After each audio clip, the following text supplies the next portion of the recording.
gari hok tere ti la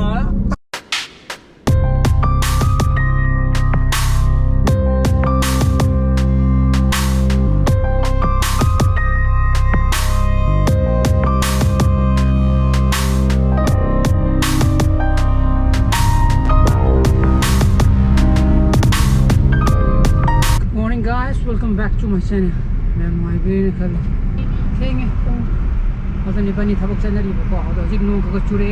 aduna ngasi nong ni humni je nong haidi nong nusiram kali dena ko aduna akoi jai de thi ko haidi yum tha ta ka terrace ta ko hangsin langi ni ka na ka bi da ba thangna ba yum gi jinga parak ba khangau jare ko natra se Kham khre nang hogdre ko nang hogdre mamai lay ge wo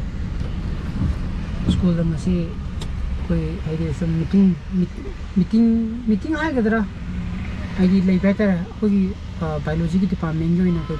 pon ga da practical nu lak pagi ko ka se sang khre su ga da ba tu ki nan lo gre 11 gi nan lo de nga di ba ko tu gi question ga da ko ka da khar lai bai tara ni mari tawgi lak pai ta kum tram thede ina ja ni kum tram kai ta re adan nu zikra chure nangai di nu ni sikatang tawla kon dang tawla ko toi de na nu chu de bi ta tu ngarang de bi tra nu churi je jesus sa bu ju phare ko phane asni ta di hatak ti panam ju sa ga liya he je zikra ka sa na ke Yang sih mau fresh juga jadi mau fresh ini.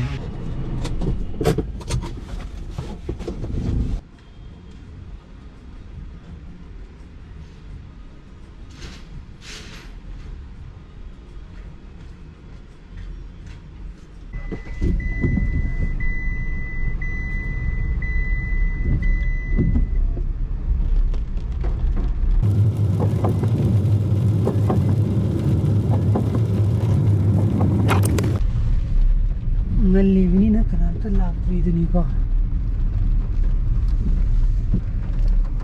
Tanda ngai re ngata ngai ji je ko. Karang thai ta ga do wali mini kun ga manga wali.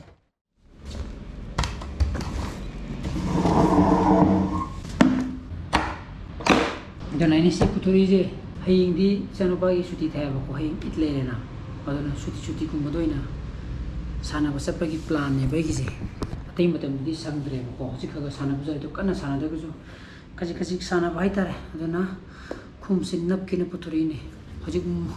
moji se laga si round di tai tasal halu re ko sai bai ta takai butang full tau tre si som de na som gi takai butang silai tok sol ho hai stitching to re du sugumba sega bi di phopa ya da mina ko plastanan napaka hena kino talk na ba same to ne ai sagak na ba ko atadi no pai ko atadi magi phibum hai di khum ki kino di loina mu ki ari ni na adan hai sana ba sa lu ki ke adu ki ni thorang tori se si plasta ju kya kan bu ki di Kaki mo kikete do so na pa yaw din ko ai pathum na ti cha ta ba to dai ate di loinum phara ga ko som ki ma ya kre samai na ka u de samai u du ne style ina ka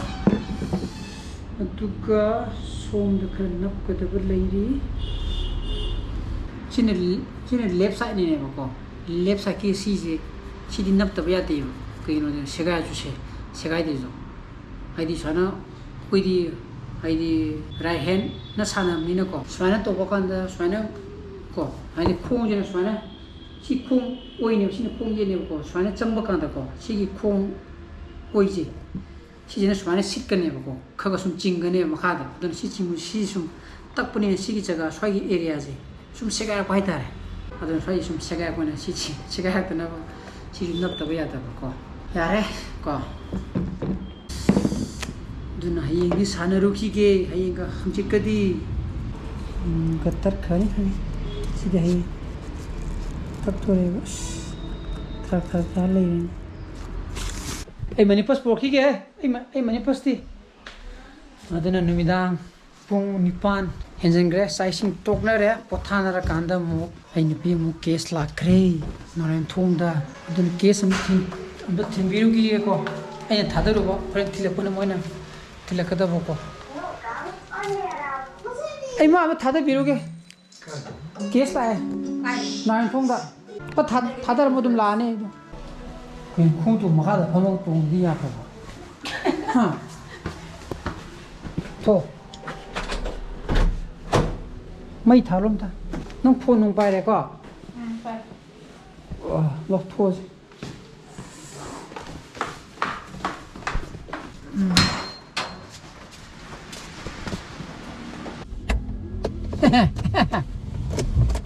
có đi khôn nó như thế ở đâu mình chỉ chúng tôi thua cái này thế nào à ok đi thế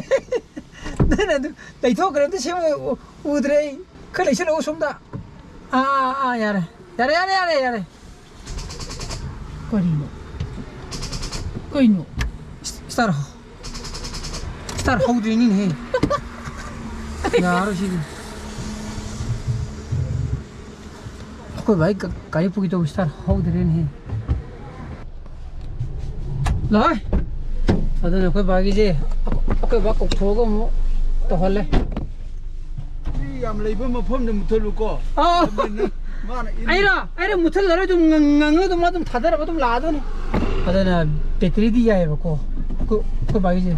đấy starter mấy cái jam với bao nhiêu ở đây là một miss phải ta này đâu có bao nhiêu anh nằm mình đây này illa can đây nè hậu đây ở đây là chỉ mát thì lưu gì nói thông đây này ở đây một thất bị đó tụi phải thò lá này bác cô thất cái gì cái nào một câu đi nung đang gì đó nó trọ nó trọ police में Elon में mà lỗi nó bị thằng cái đi học từ em tí nữa tôi cái nó tôi xí nó tôi phun tôi hay là cái này công tôi cái nhóm hai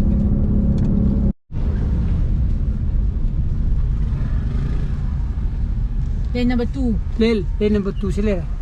lane number 2 có cái gì gì nữa lane number 6 시북디 하이웨이야 있나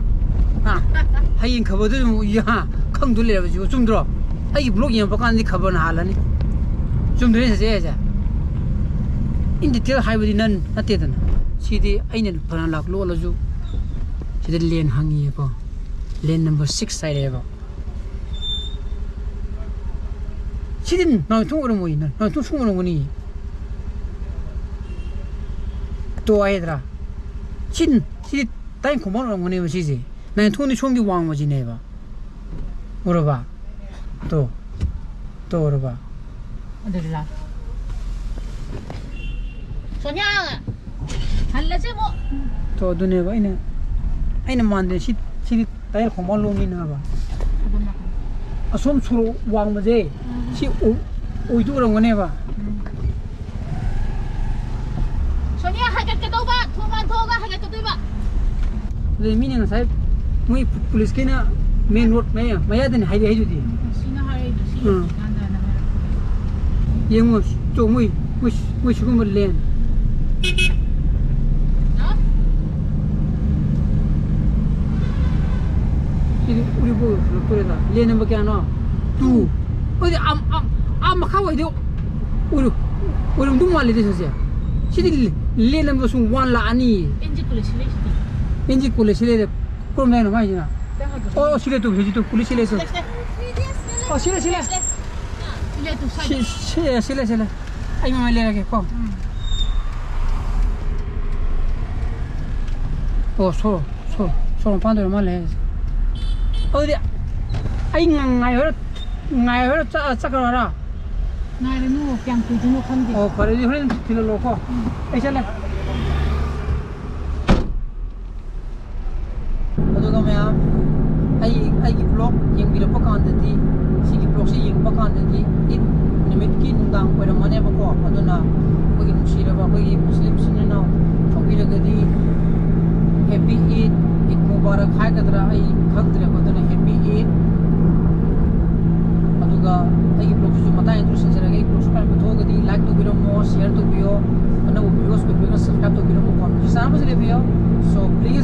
safe and be healthy. Bye bye. Good night.